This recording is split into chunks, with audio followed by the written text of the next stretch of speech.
নলবাৰীৰ বৰভাগত চাঞ্চল্যকৰ ঘটনা, কনিষ্ঠ ভাতৃৰ হাতত মৃত্যু জ্যেষ্ঠ ভাতৃৰ। নলবাৰী জিলাৰ বৰভাগ ৰাজহ চক্ৰৰ কমাৰকুছি আৰক্ষী চকীৰ অন্তৰ্গত ৰাইটকুছিত চাঞ্চল্যকৰ ঘটনা সংঘটিত হৈছে। নিশা নিজ ভাতৃৰ হাতত প্ৰাণ গ'ল ভাতৃ 55 বছৰীয়া বিষ্ণু তালুকদাৰৰ।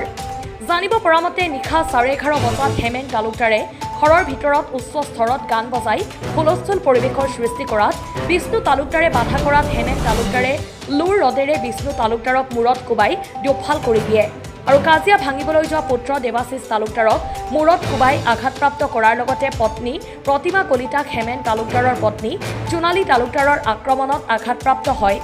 লগে লগে ভাতৃৰ ৰদৰ প্ৰচণ্ড কোবত গুৰুতৰভাৱে আঘাতপ্ৰাপ্ত হোৱাত কমাৰকুছি ৰাজ্যিক চিকিৎসালয়লৈ নিয়ে যদিও ডাক্তৰৰ পৰামৰ্শ মতে নলবাৰী মেডিকেল কলেজ হস্পিটেলত গুৱাহাটী মেডিকেল কলেজলৈ প্ৰেৰণ কৰা হৈছে। লগে লগে গুৱাহাটী মেডিকেল কলেজ হস্পিটেললৈ নিয়ে আৰু আধা বাটতেই অৱস্থা শোচনীয় হৈ পৰাত কমলপুৰ মেডিকেল কলেজত ভৰ্তি কৰে যদিও ৰাতিপুৱা 5 বজাত চিকিৎসকে মৃত বুলি ঘোষণা কৰে। অভিযোগ উত্থাপন কৰি হত্যাকাৰী হেমেন তালুকদাৰক ফাঁচি দিয়াৰ লগতে হত্যাকাণ্ডৰ লগত জড়িত জোনালী তালুকদাৰক গ্ৰেপ্তাৰ কৰি কঠোৰ শাস্তি প্ৰদান কৰিবলৈ প্ৰশাসনৰ ওচৰত দাবী জনায়। ইতিমধ্যেই কমাৰকুছি আৰক্ষীয়ে হত্যাকাৰী হেমেন তালুকদাৰক গ্ৰেপ্তাৰ কৰিছে। আৰক্ষী বিভাগৰ পৰা এই কথা জানিব পৰা গৈছে। News desk report Batadrava live. ক'ত ঘৰ? ৰাইটকুছি। কি হৈছে ঘটনাটো? যোৱাকালি সৰু দেউতো আহি মানে ৰদেদি কোবাই মাৰি ফেলছি। তেওঁক মানে আমাৰ হাজবেণ্ডক। কি নাম তেখেতৰ? বিষ্ণু তালুকদাৰ। কি কৰিছিল তেখেতে? তেখেতে হাল্লা কৰিব মানা কৰিব গৈছিল, যাওঁতে কোবাই ফেলে মাৰিছে। তাৰ ঘৰত হাল্লা হৈ আছে? সিহঁতৰ ৰুমৰ ভিতৰত। সিহঁত মানে সৰু দেউতো ৰুমৰ নাম ভিতৰত হেমেন তালুকদাৰ। কওকচোন বাৰু কি হৈছে? আগৰ দিনে দুই ৰাতি হাল্লা কৰিছিল, ঘুমটি অহা নাই। সেইকাৰণে কালি ৰাতি তেওঁক মানা কৰিব গেলি পঠাইছিলো, মানা কৰিব যাওঁতে তেওঁক ৰদেদি কোবাইছিল। বিষ্ণু তালুকদাৰক হেমন্তই হেমেন তালুকদাৰে মাৰিছে আৰু কাক মাৰিছে? মোৰ ল'ৰাটোক মাৰিছে আৰু মোক মাৰিছে। আপোনাক কোনে মাৰিছে? মোক জাজনী মাৰিছে আৰু ল'ৰাটোক সি মাৰিছে। জাজনীৰ নাম কি? জোনালী তালুকদাৰ। এতিয়া আপোনাৰ বিষ্ণু তালুকদাৰ ক'ত আছে? পোষ্টমৰ্টম কৰিব নিছে। তেখেতৰ মৃত্যু হৈছে? কিহেৰে মাৰিছে? লোহাৰ ৰদেদি। লোহাৰ ৰদেদি মাৰিছে। আপোনাৰ ল'ৰা ছোৱালী? ল'ৰা এটা ছোৱালী এটা।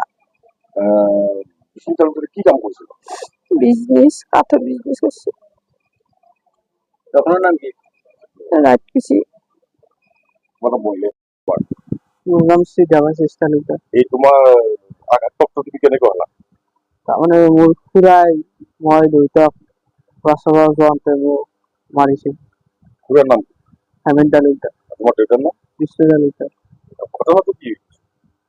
ঘটনাটো মানে কিছুদিনৰ পৰা সিহঁতে ৰাতিলৈকে হাল্লা কৰি থাকে আৰু মই যিহেতু মেট্ৰিক দিছো, এবাৰ মেট্ৰিক দিয়া টাইমতো হাল্লা কৰি থাকে ৰাতি 3টা-4টালৈকে। কি হ'ল, কালি দেউতাই আমাৰ ধান কাটি আছিলে, সেই ধান কামলা চামলা লগত লাগি আছিলে, মাও লাগি থাকে, 6টা-8টা কামলা থাকে।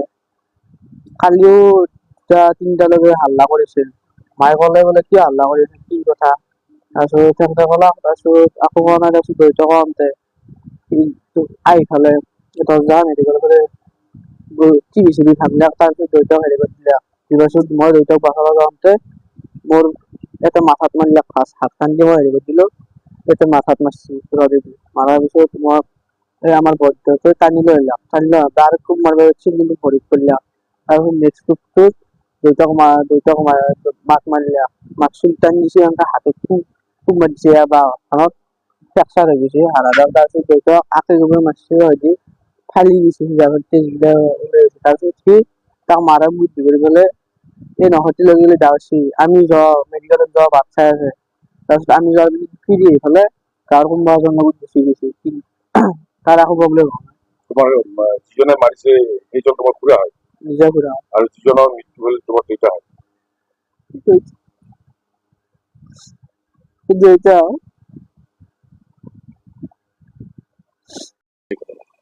ঘটনাটো আমি তাৰমানে মাৰা হোৱাৰ পাছত দিয়ে আহি পালো। কোনে কাক মাৰিলে? হেমেনে মাৰছি দাদাক। মাৰি আমি যেতিয়া আইছো তাৰমানে মানুহটো বেহুচ পৰি আছে আকৌ হেৰি নাই ততেই নাই আন্ধাৰে মুন্ধাৰে মই এটা টৰ্চ লৈ আহিছিলো টৰ্চটো দি চাওঁ যি একদম চব ঘূৰি গৈছে তাৰপৰা মোৰ শাৰীখন খোৱাই তেওঁৰ মাথাত বান্ধি দিছো দিয়াৰ পাছত মেডিকেলক লৈ গেল তাৰপৰা বাইদেউক নিলাক আমাৰ বডিটো ধৰি লৈ গৈছে বাইদেউ তেওঁক আমাৰ আপাই এই সৰু আৰু হাজিয়াক সেনেকে লৈ গেল যোৱাৰ পাছত সেই মাৰাটো দেখছো চিপলিংখন দেখছো চিপলিং মানে ৰদডাল ঠাণ্ডালৈ দি মাৰছে ৰডে কোবাই মাৰিছে অ ইয়াৰ আগতো এনেকুৱা কাজিয়া আগত হৈছি 2 বছৰ আগত দাদাক মাৰিব গৈছিল দাদাক মাৰিব যাওঁতে আমাৰে মালিকে আগৰিব যাওঁতে এই বাইদেউ ভানছি মালিকক তেওঁৰ হাজবেণ্ডক মাৰিব নৰিলাক তাৰমানে ইয়াৰ আগতো অ হানছি হাতত হানছি এটা হানছি আপোনালোকে মানে কি বিচাৰে এতিয়া এতিয়া কি বিচাৰে এতিয়া ফাঁচি হ'ব লাগে তাৰ হেমেনো শাস্তি একদম শাস্তি মানে একদম ডাঙৰ শাস্তি হ'ব লাগে এই যিটো ঘটনা হৈছে ঘৰুৱা বিবাদৰ কাৰণে ঘৰুৱা বিপদ ফাঁচি হ'ব লাগে তাৰ এতিয়া জেলৰ পৰা ওলাই আহিব আৰু পাছত চলিটোক মাৰিব আমাৰ গিলাখানক মাৰানটো বেছি ভাল নালাগে ফাঁচি হ'ব লাগে বেলেগ একো নাই আমি মানে তেওঁ ফাঁচি হ'ব লাগে মানুহ কালি গেলি আৰু হালাস হৈ পেলাই আৰু চলটোকে হেৰি কৰিব বা তেওঁকে মাৰিব সেনেকুৱা দিয়কচোন